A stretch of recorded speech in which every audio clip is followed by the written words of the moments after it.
Hello and welcome to viewers of Sriman Narayan Physics. My dear students, today in this video program I am going to discuss to you people about the numerical problems which are concerned with cubical structure, and also I will solve numerical problems related to infinite number of ladder problems. So let us start. The first question it is, you can see this figure. This first question, in this question you can see a figure is shown, and this figure there are 12 capacitors. All these 12 capacitors have got the same value, and the capacity for each capacitor is C, and all these 12 capacitors are connected together to make the skeleton of a cube. You can see it is a cube. Now in this question you have to calculate the equivalent capacity of this whole structure, of this whole network in between 2 points A and B. इस दी हुई problem में तुम्हें दो diagonally opposite ends हैं, एक and ये है और इसका डायगोनली ऑपोजिट एंड B है, और इन्हीं दो एंड पॉइंट्स के बीच इस नेटवर्क का इक्विवेलेंट कैपेसिटी कैलकुलेट करना है. So how will you solve this problem? To solve this problem, firstly we take a battery and we will connect that battery across those points for which we want to calculate the value of equivalent capacity. इस problem को solve करने के लिए हम लोग एक battery लेंगे और उस बैटरी को उन दो पॉइंट्स के बीच कनेक्ट करेंगे जिन दो पॉइंट्स के बीच इक्विवेलेंट कैपेसिटी को हमें निकालना है. So let us do this task. हम इधर से एक बैटरी ऐसे ली, ये एक वायर लिया और पॉइंट ए यहाँ से ऐसे लिया, और एक बैटरी को हमने ऐसे, तुम देख सकते हो, इसको हमने ऐसे कनेक्ट कर दिया. मान लो बैटरी की ईएमएफ V वोल्ट है, तो स्वाभाविक सी बात है कि ये पॉइंट ए और बी, इन दोनों पॉइंट्स के बीच जो पीडी डेवलप होगा वह V वोल्ट ही होगा. अब यहाँ पर हम कुछ बात तुम लोगों को बताएंगे. मान लिया जाए इस बैटरी से Q चार्ज निकलता है और वह Q चार्ज इस पॉइंट A पर पहुंचता है. जब ये Q अमाउंट ऑफ चार्ज इस बैटरी से यहां से पहुंचेगा, तो ध्यान रखना यह है कि उतना ही चार्ज Q इस पॉइंट B पर भी पहुंचना चाहिए. चलो भाई, मान लो let the charge supplied by the battery is capital Q. मान लीजिए बैटरी के द्वारा जो चार्ज सप्लाई किया जाता है वह Q. अब ध्यान देना ये बात है कि ये चार्ज जो ही इस पॉइंट A पर आएगा तो इस चार्ज का बंटवारा होगा. तुम देख सकते हो यहाँ तीन पॉसिबल पाथ हैं, एक इधर, एक इधर और एक इधर.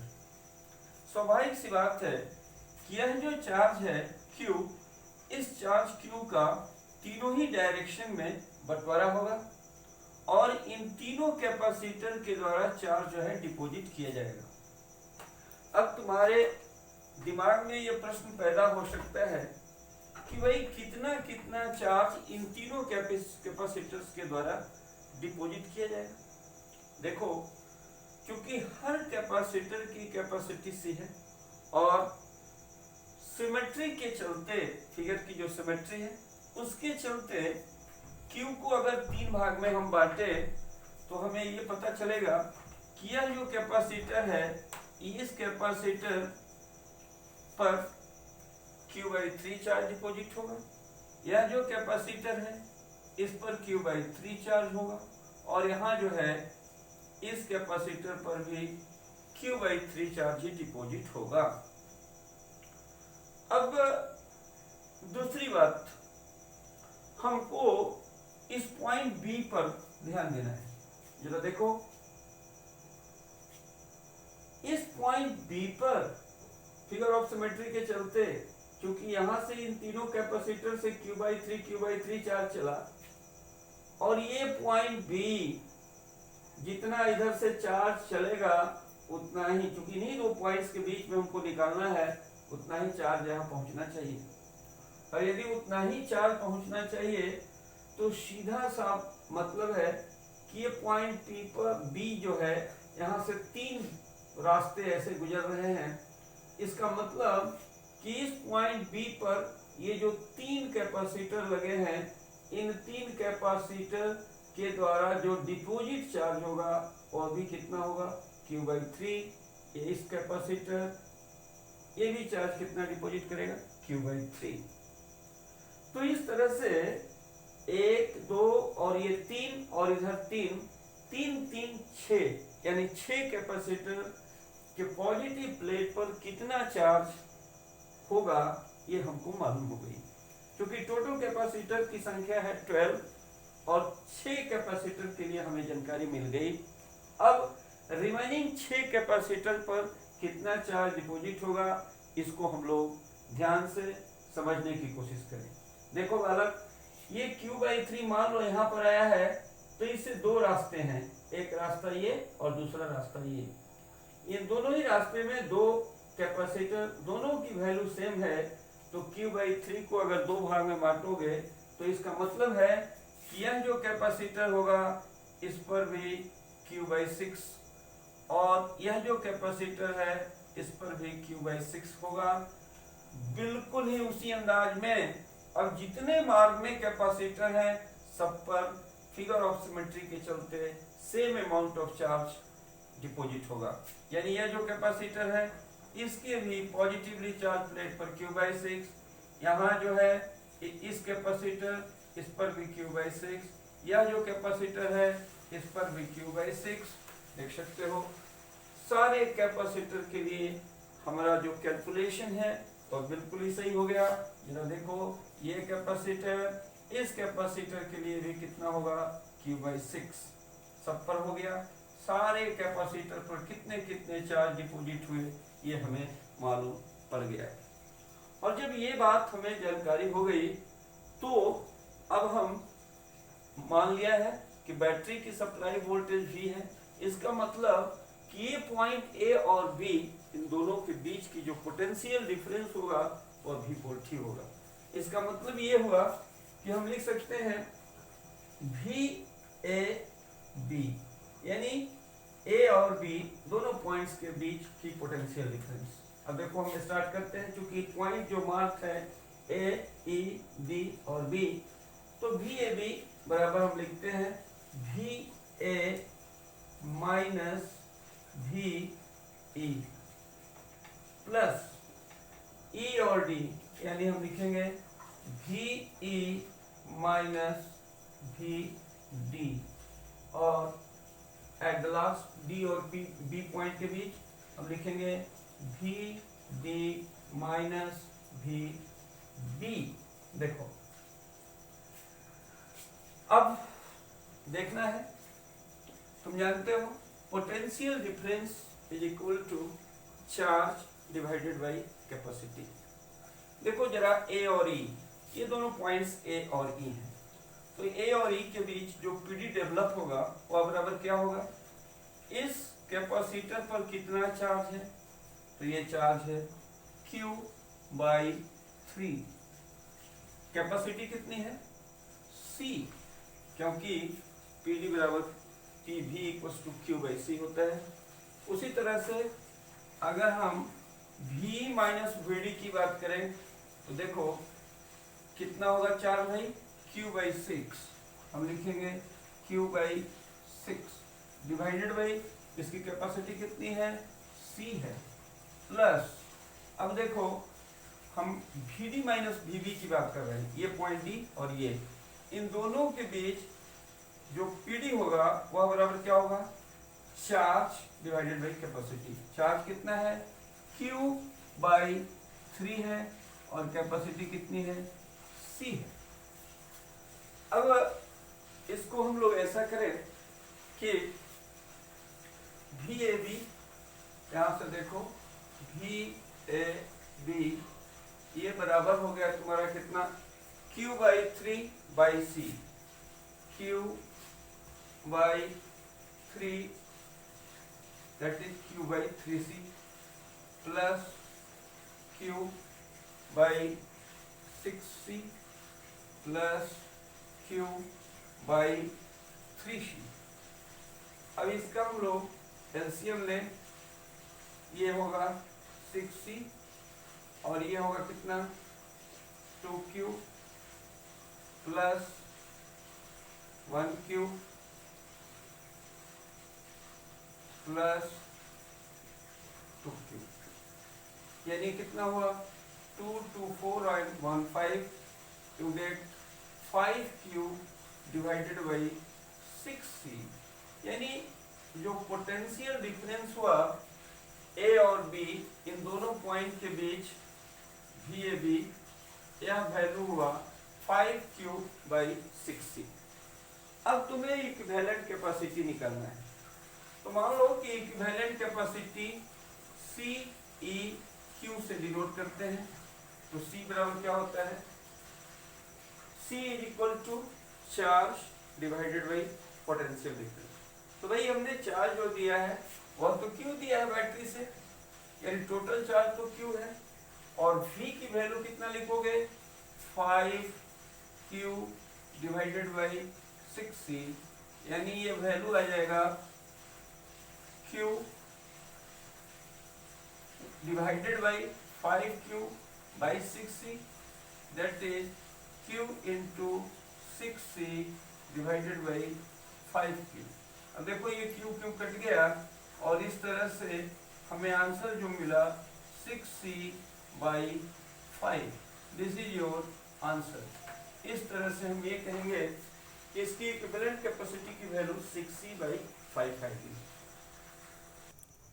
Now the second question is, find the equivalent capacitance of the infinite ladder shown in the figure between points A and B। देखो ये जो इस तरह का जो प्रॉब्लम होता है इसको हम लोग लैडर प्रॉब्लम बोलते हैं। जैसे लैडर होता है, तुम लोग जानते होंगे, सीढ़ी जिसको कहते हैं, दो लंबे बैम्बू में छोटे छोटे लकड़ी के पार्ट्स जोड़ करके और लैडर बनाए जाते हैं, जिसके द्वारा ऊंचाई पर चढ़ा जाता है। बिल्कुल ही उसी तरह का ये व्यवस्था है। एक आर्म ये है, दूसरा आर्म ये है, और इन आर्म्स के बीच में तुम देख सकते हो ये सब कैपेसिटर्स जुड़े हुए हैं। तो इस तरह के प्रॉब्लम को हम लोग लैडर प्रॉब्लम बोलते हैं। और ये जो स्ट्रक्चर है यह इन्फिनिटी तक जा रही है। तुम देख सकते हो ये ऊपर वाला जो आर्म है इसमें 2C वैल्यू के कैपेसिटर्स जुड़े हुए हैं, और बीच वाला जो पार्ट है C, यानी बीच वाला जो पार्ट है इसमें जितने भी कैपेसिटर लगे हैं सारे कैपेसिटर्स की कैपेसिटी C है। और अब ये क्वेश्चन कर रहा है कि ये पॉइंट जो है A है और ये जो पॉइंट है इसको B मान लिया जाए, तो इन दोनों पॉइंट्स A और B के बीच में इक्विवेलेंट कैपेसिटी निकालना है। वास्तव में ऐसे लैडर प्रॉब्लम को जब हम लोग सॉल्व करते हैं तो हमें ये देखना होता है कि इस प्रॉब्लम में वह कौन सा पार्ट है जहां से सिमिलर पैटर्न का रिपीटेशन होता है। तुम देख सकते हो ये जो व्यवस्था है इसमें हमने दो पॉइंट्स P और Q को लिया है और तुम देख सकते हो कि इन दोनों पॉइंट, ये पूरी सर्किट को यहाँ से अगर ब्रेक कर दिया जाए तो हम यही पाते हैं कि ये जो स्ट्रक्चर है इसका बारंबार रिपीटेशन होता है। यही स्ट्रक्चर का ये जो A और B पॉइंट से दिखाया गया है, इतना भाग इसमें एक पार्ट ये और दूसरा पार्ट ये, इसमें 2C कैपेसिटर लगा है, यहाँ C लगा है। अब यहाँ P और Q से ध्यान से देखो यहाँ पर क्या स्थिति है, ऐसे गया, इस आर में C लगा है, इस आर में 2C लगा है और इस पैटर्न का बारंबार रिपीटेशन हो रहा है। क्योंकि सिमिलर पैटर्न का रिपीटेशन हो रहा है तो हम ये मान लेते हैं कि ये जो पॉइंट P और Q है, इन दोनों पॉइंट्स P और Q के बीच जो इक्विवेलेंट कैपेसिटी है वह X है। तो इसका सॉल्यूशन करेंगे हम कैसे भाई? तो सॉल्यूशन में हम कहेंगे कि लेट द इक्विवेलेंट कैपेसिटी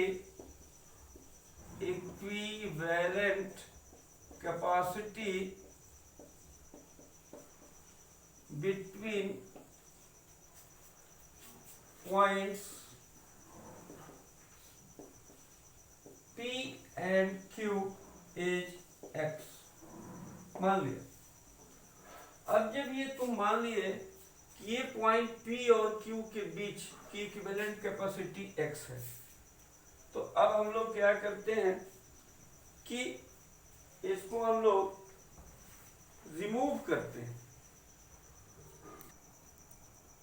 अब हम लोग करते क्या है कि जो P से Q के बीच में जितने पार्ट हैं सबका इक्विवेलेंट कैपेसिटी X है, तो वह जो कैपेसिटर है उस कैपेसिटर को, जिसको हम लोग इक्विवेलेंट मानते हैं, उसको इस कैपेसिटर के द्वारा दिखाए जाते हैं और इसकी वैल्यू कितनी है भाई?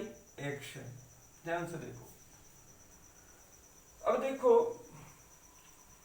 पूरी नेटवर्क को हमने बड़ी ही सिंपल तरीके में ड्रॉ कर दिया। अब इसको हमको जोड़ना है। ध्यान से देखा जाए A और B के बीच में हमको इक्विवेलेंट कैपेसिटी निकालना है। हम लोग A और B के बीच में एक बैटरी जोड़ देंगे, चार्ज फ्लो होगा और वह चार्ज जब ही इस पॉइंट पर आएगा उस चार्ज का बंटवारा होगा, एक चार्ज का भाग इधर, दूसरा इधर। तो जो चार्ज इस कैपेसिटर को मिलेगा वही चार्ज इसको मिलेगा। इस तरह से ये जो दोनों कैपेसिटर हैं, एक की वैल्यू 2C है और दूसरी की वैल्यू X है, तो ये दोनों सीरीज में हैं। तो यदि ये दोनों सीरीज में हैं तो इन दोनों का इक्विवेलेंट निकाल दिया जाए और यदि इन दोनों का इक्विवेलेंट निकाल दिया जाए तो स्थिति परिस्थिति जो बनेगी कुछ इस तरह से आएगी। तुम देख सकते हो एक कैपेसिटर ये C हुआ, इसकी वैल्यू ये C है और ये जो पॉइंट है ये पॉइंट A है और दूसरा पॉइंट B है। ये दोनों 2C और X मिल करके जिस कैपेसिटर का निर्माण करेंगे उसकी जो इक्विवेलेंट कैपेसिटी होगी वह कितना होगी भाई? तो 2C और X दोनों एक दूसरे से सीरीज में जोड़े हैं, तो 2C और X का सीरीज इक्विवेलेंट क्या होगा? तो 2CX divided by 2C plus X। तुम जानते हो दो कैपेसिटर C1 और C2 आपस में सीरीज में जुड़े हो तो उनके इक्विवेलेंट कैपेसिटी निकालने का फार्मूला होता है C1 into C2 divided by C1 plus C2। तो पहले का 2C वैल्यू है, इसका X है, तो दोनों का प्रोडक्ट लिया 2CX और दोनों को जोड़ दिया 2C प्लस X। यानी यह जो वैल्यू हुआ ये कैपेसिटर, इसकी वैल्यू 2CX डिवाइडेड बाई कितना हुआ? 2C plus X।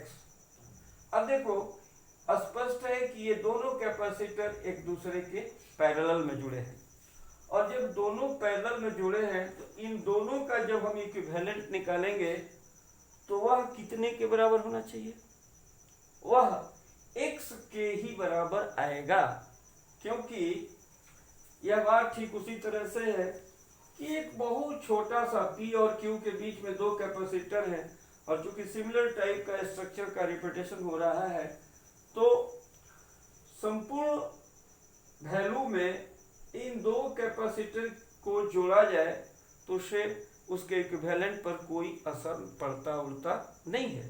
अर्थात हम ये मानकर चलेंगे कि P और Q के बीच जो इक्विवेलेंट कैपेसिटी का वैल्यू होगा वही वैल्यू इन दो पॉइंट्स A और B के बीच ही होगा। ठीक उसी तरह जैसे समुद्र के पानी में अगर हम दो चार बाल्टी पानी निकाल दें या उसमें डाल दें तो उस पर कोई फर्क नहीं पड़ता है।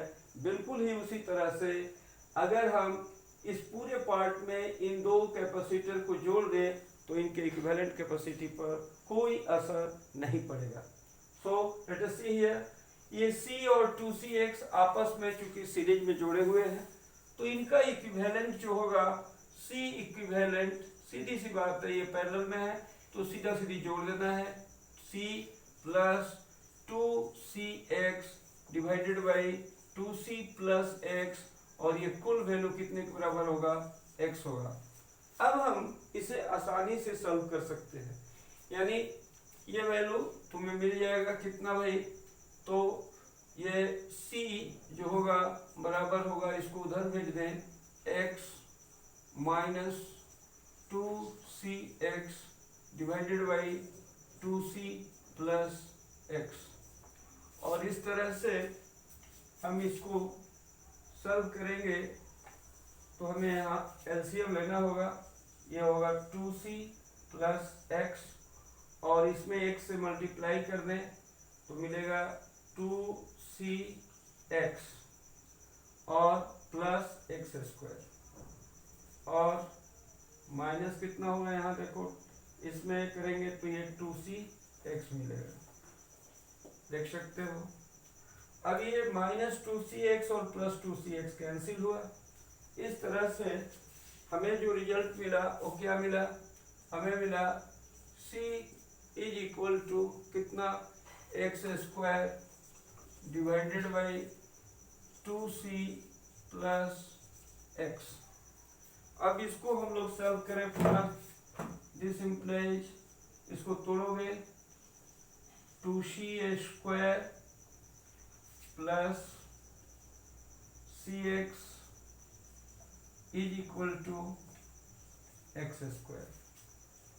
अब यहां से तुमको मिल जाएगा 2C square plus CX minus x square is equal to 0। अब ये एक क्वाड्रेटिक इक्वेशन आ जाता है, और इस क्वाड्रेटिक इक्वेशन को हम लोग चाहें तो सॉल्व करके और C की वैल्यू को कैलकुलेट कर सकते हैं। Okay, thanks.